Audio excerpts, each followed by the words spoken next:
स्वागत है अपना परिवार career maker by DK sir channel पर। आज विश्व भूगोल में जो पूछने वाले हैं वायुमंडल का पार्ट 2 होगा। इससे पहले हम वायुमंडल का पार्ट 1 पूछ चुके हैं। आप सब जरूर देखें। जो भी पहली बार वीडियो देख रहे हैं वो चैनल को सब्सक्राइब और लाइक जरूर करें। ठीक है, बताइए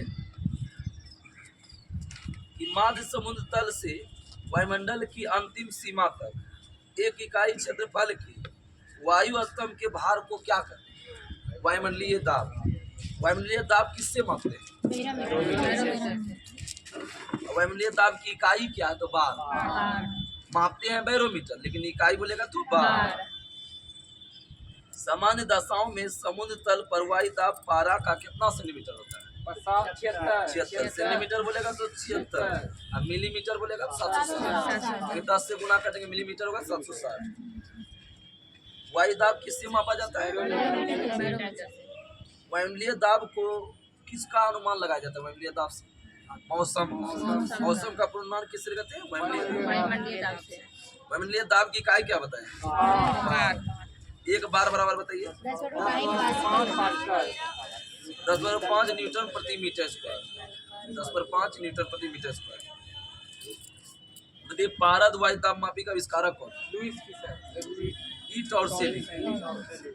पारद वायु दाब मापी का ईट और सेली। केस आर्द्रता मापी का कौन? केस आर्द्रता मापी का कौन है?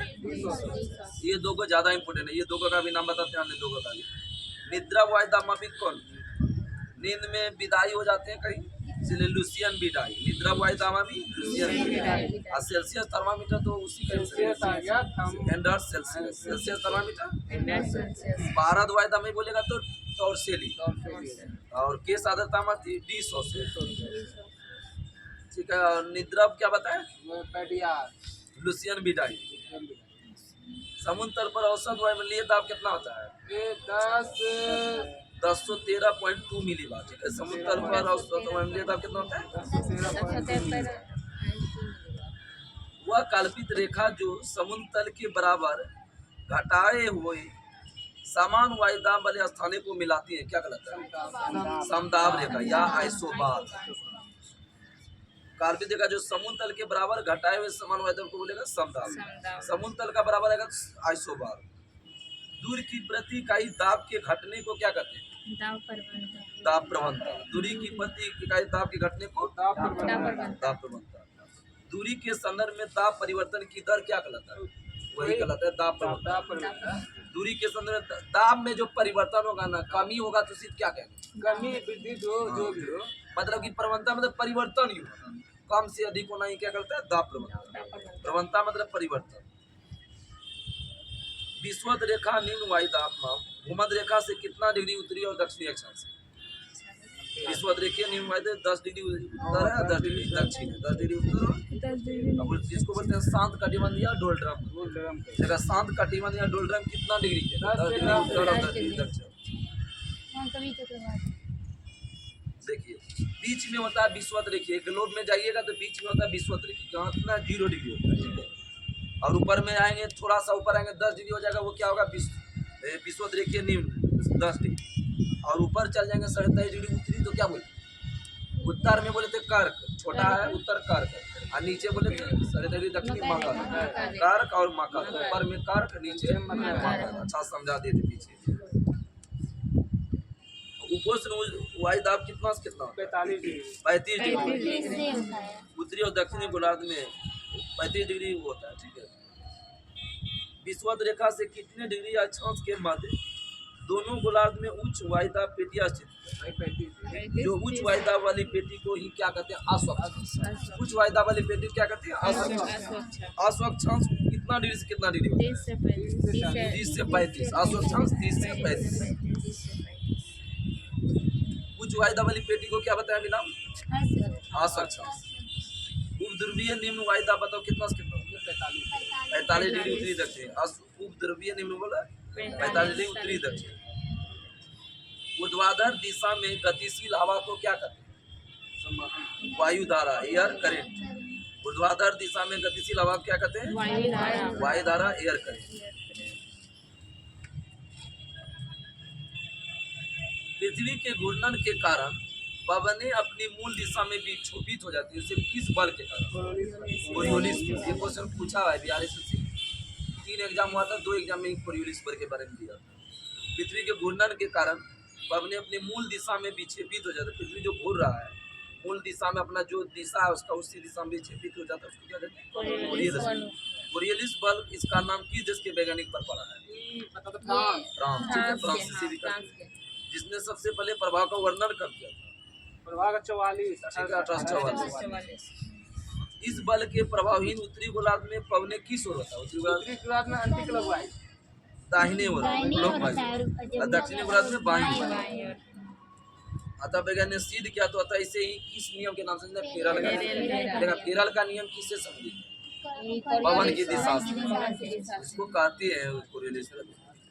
और फेरल का नियम किससे समझते हैं? इसे ही बाइज बैलेंट नियम भी बोलते हैं, फेरल नियम और बाइज बैलेंट नियम। यदि कोई व्यक्ति उत्तरी गोलार्ध में पवन की ओर पीट करके खड़ा है, उत्तरी गोलार्ध में पवन की ओर पीट करके खड़ा है, तो उच्च दाब उसकी किस ओर होगा? दाहिनी ओर। निम्न वायु दाब होगा बाईं ओर। मतलब कम दाब होगा क्या? बायां, कम दाब होगा। और दायां ओर क्या होगा? ज्यादा। ध्रुवों पर सर्वाधिक होगा, ध्रुवों पर नहीं हो। नहीं, ये क्वेश्चन अलग है। अक्षांश के कोण के साथ सीधा समानुपाती में बढ़ता है कौन? कोरियोलिस। अक्षांश के कोण के सीधा समानुपाती क्या आता है? बढ़ता है। दाब प्रवणता के समकोण पर कार्य करता है कौन सा बल? कोरियोलिस। जितनी दाब प्रवणता अधिक होगी पवन का भी उतना ही क्या होगा? अधिक मुड़ेगी, विक्षेपित हो जाता है, मुड़ जाता है। जितना दाब प्रवणता अधिक होगी पवन का वेग क्या होगा? अधिक होगा। विषुवत वृत्त पर कोरियोलिस बल का मान कितना होगा? 0। विषुवत वृत्त का मान भी कितना? 0। पवन कितने प्रकार का होता है? पवन जो है ना आपका 4 प्रकार का है। 3 प्रकार। बादल 4 प्रकार का होता है, ठीक है। पवन होता है 3 प्रकार का, प्रचलित पवन, मौसमी पवन और स्थानीय पवन। पृथ्वी की विस्तृत क्षेत्र पर एक ही दिशा में वर्ष भर चलने वाले पवन को क्या बोलते हैं? प्रचलित पवन। मतलब कि पृथ्वी की विस्तृत क्षेत्र बहुत सारा फैलाव है, ठीक है, एक ही दिशा में सालों भर वर्षा होगा, तो इसको क्या बोलेंगे? प्रचलित पवन का और नाम क्या है? अस्थायी पवन। अस्थायी पवन। और इसका उदाहरण कौन कौन पवन है? पछुआ पवन, व्यापारिक पवन और ध्रुवीय पवन। देखा, प्रचलित पवन का कौन उदाहरण है? पछुआ पवन, व्यापारिक पवन, ध्रुवीय पवन। ये पवन में क्या होता है? अस्थायी वर्षा होता है, एक ही दिशा में होता है। पछुआ पवन का विकास कितना डिग्री से कितना डिग्री के बीच? 40 से 65। पछुआ पवन कहाँ से करना है? 40 से 65। इन अक्षांशों को किस नाम से जानते हैं? गरस्ता, गरस्ता 40, प्रचंड 50, चित्ता 60। बोलेगा कि गरस्ता 40, प्रचंड 50, चित्ता 60 कौन सा पवन? पछुआ पवन। पछुआ पवन, ठीक है। प्रचलित पवन का उदाहरण है पछुआ पवन।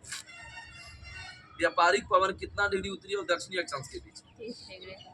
30 डिग्री उत्तरी और 30 डिग्री दक्षिणी। व्यापारिक पवन कितना से करना है? 30 डिग्री उत्तरी और 30 डिग्री दक्षिणी। उपोष्ण उच्च वायु। व्यापारिक पवन कैसा है? उपोष्ण उच्च वायु। किसका नियम जो है ना उत्तरी गोलार्ध में अपनी दाईं ओर और दक्षिणी गोलार्ध में अपने बाईं ओर विक्षेपित है? तुरंत बताया, कोरियोलिस। या फेरल नियम। ये स्थानीय शीतल हवा जो है ना बहुत इंपोर्टेंट है। जितना भी दिया है लगभग 60% इसमें इंपोर्टेंट है, लेकिन आपको पढ़ना है 100%। बिली वाब कहाँ का है? अलास्का। बिली वाब बोलेगा तो अलास्का, और बिली बिली बोलेगा तो ऑस्ट्रेलिया। तो 2 गो बिल्ली आएगा तो बिली बिली ऑस्ट्रेलिया, बिली वाब अलास्का। बोरा बताओ कहाँ का? बोरा एडियाटिक। बोरा मिस्ट्रल बताओ? Spain France. मिस्ट्रल मतलब मिस्ट्रेल बताओ? मिस्ट्रेल होता है उत्तरी इटली। एक आर लगेगा तो इटली, अब मिस्टर बोलेगा तो स्पेन। बुरान कहाँ का? बुरान बुरान रूस। बुरान आगे बताए। वाइज कहाँ का? वाइज वाइज कहाँ का है? वाइज ना किसी दक्षिणी फ्रांस। वाइज कहाँ का है? पैम्पीरो बताइए। पैम्पीरो अर्जेंटीना। पैम्पीरो अर्जेंटीना। प्रियाजेम बताओ? ब्राजील। प्रियाजेम ब्राजील। प्रियाजेम नार्दर और नार्टी पूछा हुआ है। नार्दर का अमेरिका। नार्दर नार्टी कोनेंटी बताओ? पुनंटी दक्षिण अफ्रीका, पुनंटी कहाँ का है? दक्षिण Africa. Papagayo Mexico, Papagayo Mexico. अभी बताते मैस्ट्रेल मिस्टर इटली। इटली, अभी मिस्ट्रल बताते Spain, Nevados Ecuador, Nevados Ecuador का राजधानी बताओ तो? क्विटो।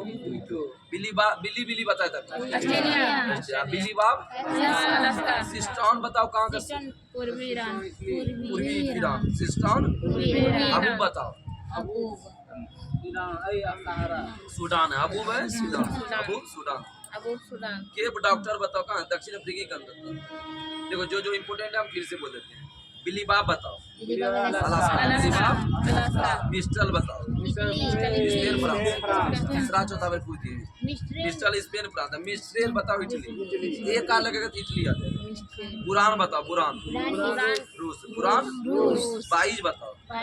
बाईज फ्रांस, बाईज फ्रांस, बहुत से फ्रांस, बहुत से बाईज। आगे बताओ प्रियाजेम कहाँ का है? ब्राजील। प्रियाजेम नारदार और नार्टी अमेरिका, नारदार नार्टी नेवाडोस बताओ? इक्वाडोर। बिली बिली बताओ? सिस्टोन बताओ?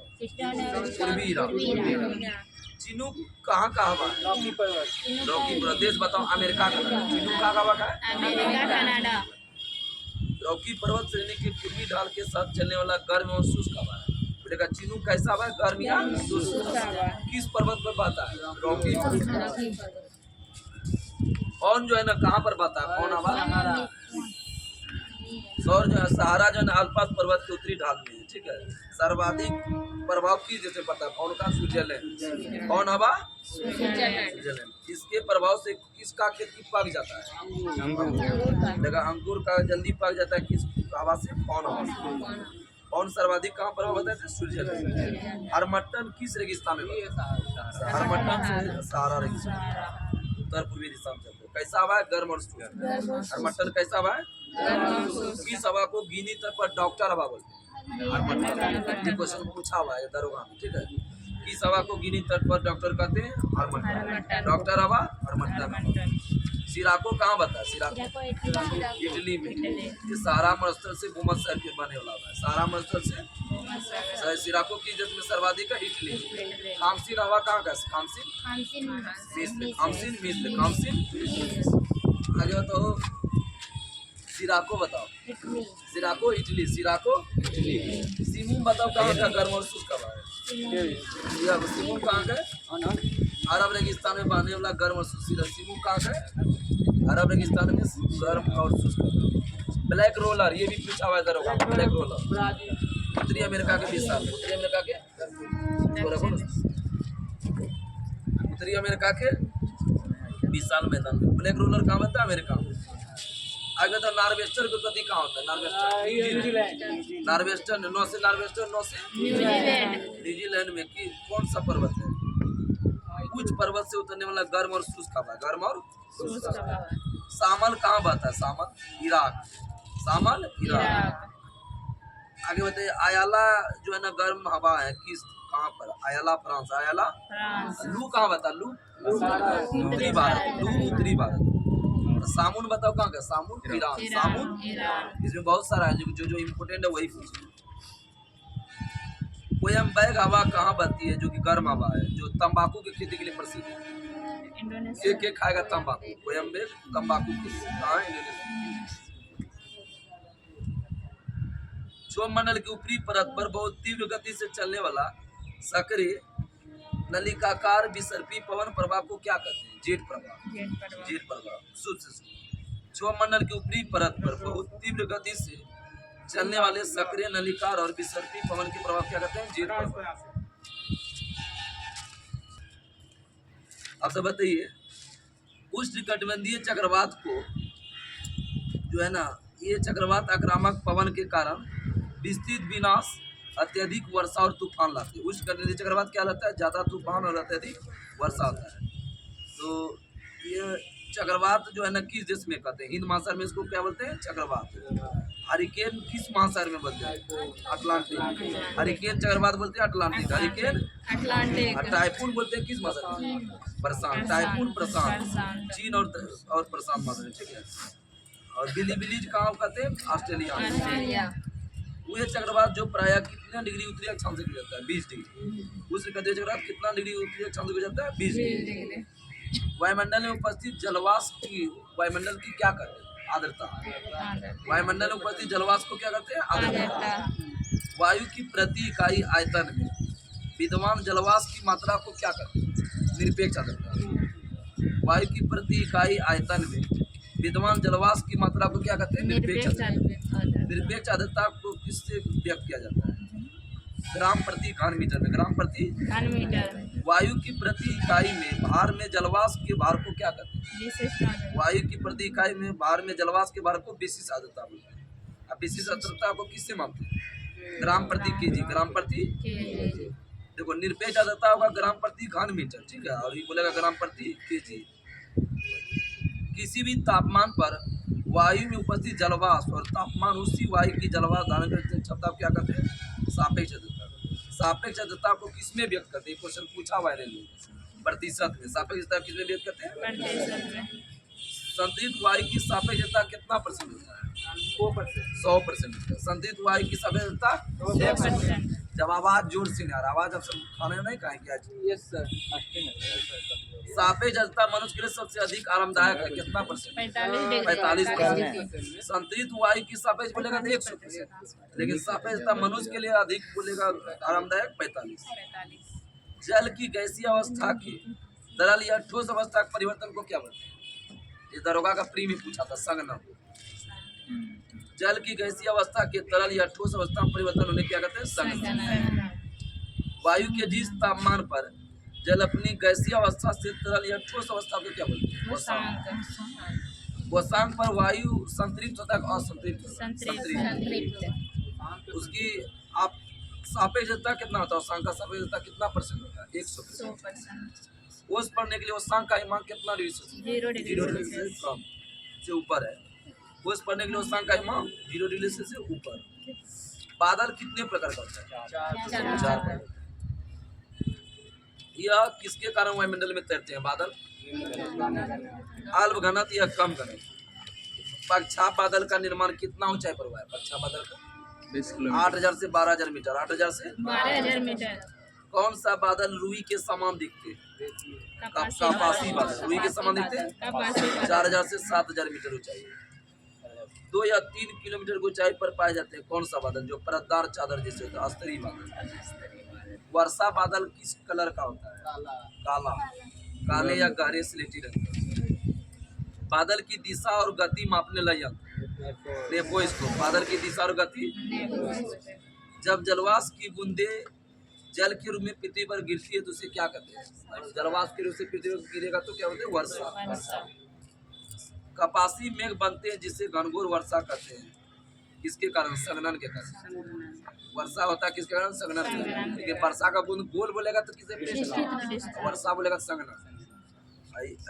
कपासी मेघ बनते हैं जिससे घनघोर कहते हैं, उसे ही कहते हैं सामान्य वर्षा।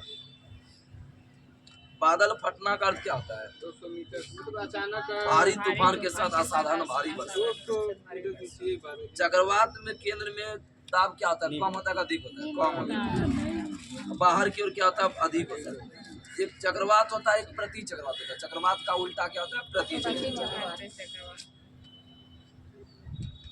चक्रवात में हवा बाहर से भीतर जाएगा, भीतर से बाहर आएगा। हवा बाहर से भीतर। चक्रवात में हवा क्या होगा? बाहर से भीतर। अच्छा हुआ कुछ। चक्रवात में वायु चलने की दिशा उत्तरी गोलार्ध में घड़ी की सुई के विपरीत है और दक्षिणी गोलार्ध में क्या? घड़ी की सुई की दिशा में। चक्रवात में क्या होगा? उत्तरी गोलार्ध में क्या होगा? विपरीत दिशा में, एंटी क्लॉकवाइज। और दक्षिणी गोलार्ध में क्या होगा? दिशा में, क्लॉकवाइज। प्रति चक्रवात में केंद्र दाब अधिक होगा, कम होगा? अधिक। प्रति चक्रवात में अधिक होगा तो चक्रवात में क्या होगा? कम। हवा किधर से किधर जाएगा? केंद्र से हवाएं बाहर की ओर चलते हैं। केंद्र से हवाएं बाहर, इसे ही क्या कहते हैं? प्रति चक्रवात। प्रति चक्रवात में वायु की दिशा उत्तरी गोलार्ध में किस कौन? क्लॉकवाइज होगा कि एंटी क्लॉकवाइज?